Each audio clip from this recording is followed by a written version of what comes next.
ये नहीं है कि पवन सिंह बोल देंगे कि हमसे बाबा ले लिए पैसा। वो बहुत सारे कलाकार को हमने गीत दिया था, किसको गीत नहीं दिए थे हम। वो गीत लिखते थे, पैसा नहीं लिखते थे। हम लोग अपना प्रतिष्ठा लिखते थे, हम लोग प्रतिष्ठा के लिए गीत लिख रहे थे। आज भैया ना पवन सिंह को भी फोन लगा देते हैं, उनका पूरा परिवार को फोन लगा देते हैं। आज भी हम पवन सिंह के साथ ही हैं, लेकिन लोगों को लग रहा है कि नहीं पवन सिंह के साथ नहीं है, तो मैं क्या बोलूं। कितने हो पाइएगा आप जनता से, आप यूपी से लड़िए, झारखंड से लड़िए, बिहार से लड़िए। पवन सिंह के मुख से आप सुने होंगे कि माता पिता ऑडियंस और गुरु के अलावा हम कहीं कुछ नहीं जानते हैं। पुराने टीम में उनका सबसे पहले उनके गुरु अजीत सिंह थे। पूरी के पावर स्टार पवन सिंह जी का, जो पवन सिंह से पावर स्टार बनने का सफर जो था वो यहीं से शुरू हुआ है। ऐसा इसलिए कर रहे हैं क्योंकि जो पवन सिंह जी का पहला सुपरहिट गाना था कि भैया के साली ओढ़निया वाली, उन्हीं के राइटर अंजनी उपाध्याय जी हमारे साथ मौजूद हैं। आज पवन सिंह जी के बहुत सारे पुराने राज खुलने वाले हैं, तो चैनल पे बने रहिए और देखते रहिए वीडियो को अंत तक। सबसे पहले स्वागत है हंगामा जंक्शन का, हमारे तरफ से स्वागत है। अच्छा, पहला जब गाना हिट हुआ था, वो गाना हिट होने के पीछे भी एक कहानी है कि पावर स्टार पवन सिंह जी को पता ही नहीं था और स्टार बन गए थे, कुछ ऐसी बातें थी। हाँ, ये तो बात है। पवन सिंह स्टेज प्रोग्राम करके आए थे गढ़वा से। वो प्रोग्राम हमारे भाई साहब बजाते भी थे और अजीत सिंह भी गाते थे, उनके चाचा पवन सिंह के। ठीक है, वो प्रोग्राम में गए थे, प्रोग्राम में गए थे। उसके बाद वो प्रोग्राम करके वहां से लौटे तो वो रिकॉर्ड कर लिया बाजा वाला, और रिकॉर्ड करके मिनिमम हमको तो अंदाज था कि 3000-4000 कैसेट वो बेच दिया। 4000 कैसेट, 4000 कैसेट उस समय में बेच दिया वो। इसके बाद वो आया पवन सिंह के पास कि आप हमको राइट दे दीजिए। तो पवन सिंह ने बोला कि राइट क्या देना है, तो चलिए हम गीते गा देते हैं। ये देखिए वो दौर था जब कैसेट का जमाना था 1995 में, और उस समय पवन सिंह जी का कैसेट केवल बिचा था 5000, और वो पवन सिंह जी को पता भी नहीं था। जब गाना हिट हुआ तो जो गाना रिकॉर्ड किया था लोग, वो आके पवन सिंह से उसकी कॉपी राइट मांगने लगे। तब पवन सिंह जी को पता चला कि हम उधर स्टार बन गए हैं। अच्छा, एक बात और जानना चाहेंगे, अभी तो पवन सिंह जी के साथ बहुत सारे लोग जुड़े हुए हैं क्योंकि अब वो पावर स्टार बन गए हैं, लेकिन पुराने समय में पवन सिंह जी के टीम में कौन कौन से लोग थे? देखिए, पुराने टीम में उनका सबसे पहले उनके गुरु अजीत सिंह थे, उनके चाचा जो हैं। अच्छा, गुरु का जैसा कि आप नाम बता रहे हैं अजीत सिंह जी, लेकिन आए दिन सोशल मीडिया पे देखने को मिलता है कि पवन सिंह जी के गुरु बहुत सारे निकल के आए दिन सामने आते रहते हैं। क्या कुछ सच्चाई है इस न्यूज में? देखिए, पवन सिंह के गुरु अजीत सिंह थे, हमारे भी गुरु अजीत सिंह थे। ठीक है, पवन सिंह के मुख से आप सुने होंगे कि माता पिता ऑडियंस और गुरु के अलावा हम कहीं कुछ नहीं जानते हैं, ये सुने होंगे आप। उसी बयान से बहुत सारा वायरल भी सोशल मीडिया पे चला था। हाँ, तो चला ही था, इसलिए कोई असलियत चीज था ना, कि मान लीजिए माता पिता तो है ये है, ऑडियंस जो है आपका वो गीत सुनते ही हैं। अच्छा, ये गुरु था वो तो सिखाए उनको ही, तो थे अजीत सिंह। इस बताइए कि जो असली गुरु हैं अजीत सिंह जी, जो उनके चाचा हैं, वो कभी आके ये नहीं बोलते हैं कि हम गुरु हैं, हम ये हैं, हम वो हैं, लेकिन जो और भी लोग हैं वो लोग आके ऐसा क्यों कहते हैं कि हम गुरु हैं, तो हम गुरु हैं, हम होड़ मची हुई है।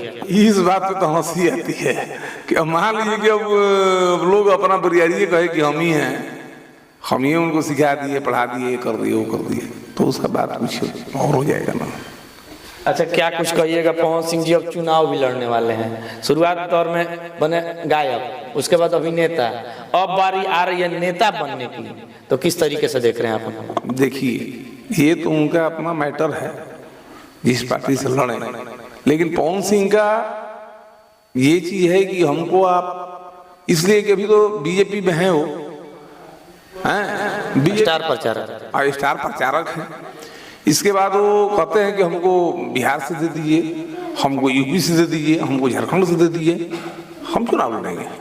अच्छा, एक बात जानना चाहेंगे, जब लोग आप लोगों के पास न्यूज आया कि पवन सिंह जी आसनसोल से उनका नाम सिलेक्शन हुआ है, तो आप लोग को कैसा लगा? इसमें तो हम लोग का गलत काम हो गया है।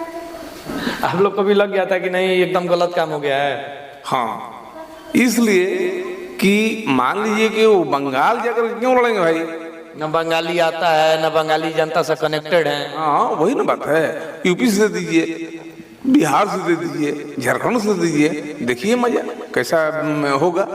अच्छा, वो तो शुरुआत जब हुआ था, जब मिला था तो पवन सिंह जी जिम में थे, खुशी भी मनाए, लेकिन बाद में क्यों फिर मुकर गए? इसीलिए कि हमारे जैसा, आपके जैसा, उनके जैसा लोग कहने लगे कि भैया आप क्यों लड़ेंगे बंगाल से, कैसे कनेक्ट हो पाइएगा आप जनता से? हाँ कैसे कनेक्ट हो पाइएगा आप जनता से? आप यूपी से लड़िए, झारखंड से लड़िए, बिहार से लड़िए। ऐसा चीज नहीं है कि बिहार से खाली आरा ही सीट है, और कहीं बहुत सारा सीट है बिहार में, कहीं से लड़ा दीजिए, वो कहीं से लड़ने के लिए तैयार है, ऐसा बात नहीं है। अच्छा, आप उनके पुराने मित्र भी रहे होंगे, बोला जाए दोस्त भी रहे होंगे, गाना भी लिख के देते थे, तो आप लोग क्या चाहते हैं, कहाँ से लड़े पवन सिंह जी? देखिए पवन जी, उनका खुद का पर्सनल अगर ओपिनियन देखा जाए तो वो आरा बताते हैं। देखिए ये मैटर नहीं रखता है। आइए पवन जी अपने मुंह से कभी नहीं कहे हैं, कभी कोई भी न्यूज आप हमको सुना दीजिए कि पवन जी कहें कि हम आरा से ही लड़ेंगे। आरा से ही लड़ेंगे नहीं, मन पसंदीदा सीट अगर बताएं, 4-5 सीट बताएं, उसमें आरा का भी नाम है, तो उसमें 4-5 सीट बताए हैं ना, तो मान लीजिए आरा कट जाता है तो और तो जगह है ना, और जगह से लड़ा दें पार्टी। पवन सिंह जी अपने मन से जब बोले कि हम आसनसोल से टिकट नहीं लड़ेंगे अब, तो आप लोग को उस समय कैसा लगा कि चलिए बहुत अच्छी बात है, पवन सिंह जी अब बिहारी क्षेत्र से चाह रहे हैं कि हमको हम मिले, या जहाँ से भोजपुरी सुनी जाती है वहाँ से? उनके जो प्रशंसक थे, जो अपने आदमी थे, वो बोला कि भाई तुम आप बंगाल से क्यों आप लड़िएगा, आप ये जो स्टेट जो है वहाँ से लड़िए। इसीलिए अपना वो कह देंगे नहीं भाई हम बंगाल से नहीं लड़ेंगे। अच्छा, किस पार्टी से आप पवन सिंह जी को देखना चाहते हैं? क्योंकि बहुत सारे लोग कयास लगा रहे हैं कि दिल्ली में मनोज तिवारी जो कि भोजपुरी के भी सुपरस्टार हैं, वो जहां से लड़ते हैं उनके विरोध टिकट इनको दिया जा रहा है आप पार्टी के द्वारा, या फिर बताया जा रहा है आरा में आरजेडी से टिकट मिल रहा है, या बहुत तरीके की बातें की जा रही हैं, औरंगाबाद से बहुत तरह की बातें की जा रही हैं। आप किस पार्टी से देखना चाहते हैं? देखिए वो किस पार्टी से आएंगे उसमें हम क्या बता सकते हैं, ठीक है कि नहीं। हमारे कहने का मतलब है कि जो पार्टी से वो आएंगे उनके हम लोग साथ हैं। क्योंकि एक न्यूज में मुद्दा ये आया था कि पवन सिंह से पूछा गया कि किस मुद्दे पे आप चुनाव लड़िएगा, या फिर क्या है आपकी विचारधारा, उस मैटर पे पवन सिंह जी थोड़ा सा चुप हो जाते हैं। तो क्या ये निगेटिव नहीं जाएगा कि पवन सिंह जी को मुद्दा नहीं पता है, ना विचारधारा पता है, तो फिर कैसे चुनाव में आके दर्शकों को आकर्षित कर पाएंगे, या फिर जो जनता है उनको कैसे अपने तरफ वोट डालने को मजबूर कर पाएंगे? अच्छा एक बात सुने थे आप, 3 वो कलाकार जो है वो चुनाव लड़ गया, MP बन गया है, तो उस समय कोई पूछा था कि आपका विचारधारा क्या है, कभी सुना था? लेकिन इस बार तो इनसे पूछा गया ना, अब नेता आप हैं या फिर कोई भी नेता, तो सवाल पूछे जाएंगे ना कि जमीनी मुद्दा क्या है इस क्षेत्र का जहां से आप चुनाव लड़िएगा। तो जब जीत के आएंगे तब ना। जमीनी मुद्दा हमारे कहने का मतलब है मनोज कुमार तिवारी दिल्ली से लड़ गए, ये आपका निरहुल लड़ गए यूपी से, हैं ये सब लोग लड़ गए, तो ये लोग काम नहीं कर रहे हैं, इसे ये भी जीत गए, ये भी काम करेंगे, है कि नहीं? अच्छा, पवन सिंह जी के साथ अब क्यों नहीं दिख रहे हैं आप? क्योंकि जो उनके अब राइटर हैं, आप पहला गाना हिट दिए थे, मार्केट में पूरा बजा भी था गाना, लेकिन अब नहीं दिखाई दे रहे हैं उनके साथ। आज भी हम पवन सिंह के साथ ही हैं, लेकिन लोगों को लग रहा है कि नहीं पवन सिंह के साथ नहीं है, तो मैं क्या बोलूँगा, आज भी पवन सिंह के साथ। अच्छा, आपकी बात होती है उनसे? एकदम होती है। आज गई है ना पवन सिंह को भी फोन लगा देते हैं, उनका पूरा परिवार को फोन लगा देते हैं। अच्छा, एक बात और आता है, पवन सिंह जी के जो अब नए टीम मेंबर्स हैं, पुराने कौन थे जो पवन सिंह को पावर स्टार बनाने में सबसे ज्यादा उनका महत्वपूर्ण योगदान रहा? सबसे पहले इनका टीम था अजीत सिंह, उनके गुरु हैं, उनके 2 ढोलक वादक थे, एक गुंडी गांव है, वीरेंद्र पाठक थे, शिवजी उपाध्याय थे, और इसके बाद एक क्लारनेट पे बजाता था, वहाँ का कौन गांव का था वो, पैगा का नहीं, इधर का था कोई, क्लारनेट बजाता था, संजय झाल वाला था। अच्छा, कुछ लोग बताते हैं कि पवन सिंह जी व्यवहार के बहुत रूड टाइप के हैं, अब जो नए लोग जुड़ रहे हैं तरह के बयान देते हैं। पवन सिंह जी तो आपके पास बचपन से रहे हैं, तो आप किस तरीके से देख रहे हैं पवन सिंह कैसे व्यवहार के हैं? देखिए पवन सिंह बहुत मासूम बच्चा है, अब लोगों को क्या समझ में आता है हमको पता नहीं है, अब लोग अपना अपना नजरिया से सब कुछ देखता है। ये आप हमको क्या नजरिया से देख रहे हैं हमको कैसे पता चलेगा आपको? हम आपको किस नजरिया से देख रहे हैं हमको क्या पता चलेगा? जैसा आप ताकिएगा वैसा होगा, और क्या होगा। अच्छा, एक बात और जानना चाहेंगे कि आजकल के जो गाने आ रहे हैं, देख पा रहे होंगे लोग, जो कलाकार हैं वो द्व्यर्थी बोलते हैं, लेकिन जनता भी समझती है और राइटर भी समझते हैं कि वो द्व्यर्थी नहीं, एक ही अर्थ का गाना है। और जो पुराने गाने थे वो थोड़ा सा अलग थे, जहाँ घर पे भी बजाए जा सकते थे, कहीं भी बजाए जा सकते थे। तो इसको किस तरीके से आप देखते हैं, क्या कुछ बदलाव आया है भोजपुरी इंडस्ट्री में? देखिए, द्व्यर्थी गीत अश्लील गीत नहीं होता है, पहले इसको मान लीजिए। द्व्यर्थी गीत लोग बोल रहे हैं कि हमने द्व्यर्थी गा दिया, द्व्यर्थी गा दिया तो अब क्या बोल रहे हैं आपके न्यूज पे हम, इसलिए कि ये तो सभी कोई देखेगा, माताएं बहनें सब कोई देखेगी हैं, कौन कौन कैसा कैसा लोग गीत गा रहे हैं। और हिट ऐसा ऐसा गाना हो जा रहा है जो कि सुनने में भी लाज लग रहा है। अभी तमाम ऐसे गाने कंटिन्यू है जो कि हिट हो गया लेकिन उसको कहीं बजा नहीं सकते हैं। वही ना बात है।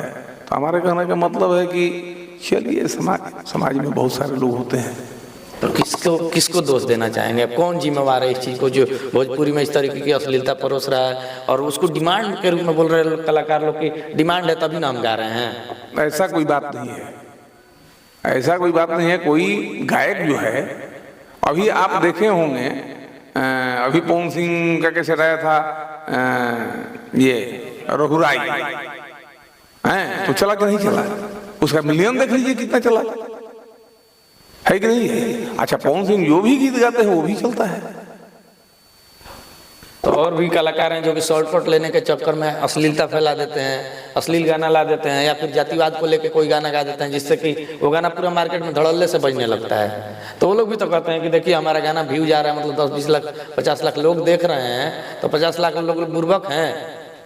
चमकता हुआ चीज कितना दिन तक चमकेगा बताइए आप हमको? आज चमके कल बुता जाएगा, आज चमके कल बुता जाएगा। जो असलियत चीज होती है वही चीज होती है। अच्छा, एक बात और जानना चाहेंगे, जैसे कि आप गीतकार हैं, बहुत सारे लोग अभी भी गीतकार हैं, उन लोगों का ये कहना रहता है कि हम गीतकारी में उतना पैसा नहीं है, लोग कलाकार पैसा नहीं देता है, तो क्या कुछ असली वजह है? क्या गीतकारी में उतना पैसा नहीं है? देखिए, अब क्या चीज है, हमको तो हंसी बढ़ रहा है उस पर। हम लोग गीत लिखते तो पैसा नहीं लेते थे, हम लोग अपना प्रतिष्ठा लेते थे, हम लोग प्रतिष्ठा के लिए गीत लिख रहे थे। ये नहीं है कि पवन सिंह बोल देंगे कि हमसे बाबा ले लिए पैसा। वो बहुत सारे कलाकार को हमने गीत दिया था, किसको गीत नहीं दिए थे हम, सभी लोगों को गीत दिए थे। लेकिन आज तक एक आदमी नहीं बोल पाएगा कि अंजनी बाबा हमसे 5 रुपए लिए हैं, ऐसा चीजें नहीं। एक बात बताइए कि आजकल के जो गीतकार हैं जो गाना लिख रहे हैं, अगर पैसा नहीं लेंगे तो कैसे जीवन यापन कर पाएंगे? अब कैसे जीवन यापन कर पाएंगे? वही अश्लील गीत लिखेंगे, अपना 1000-2000 बेचेंगे, अपना जीवन यापन हो जाए, चलता रहेगा। चलिए, अभी आप सुन रहे थे अंजनी उपाध्याय जी को, जिन्होंने पवन सिंह जी के बारे में बताया कि असली गुरु कौन है, और जो इलेक्शन का उनका जो अभी प्रक्रिया चल रहा है उसमें किस पार्टी और किस माटी से लड़ना चाहिए उनको, सारी बातों पर चर्चा भी हुई। आज के वीडियो में इतना ही, मिलेंगे अगले वीडियो के साथ, तब तक के लिए धन्यवाद।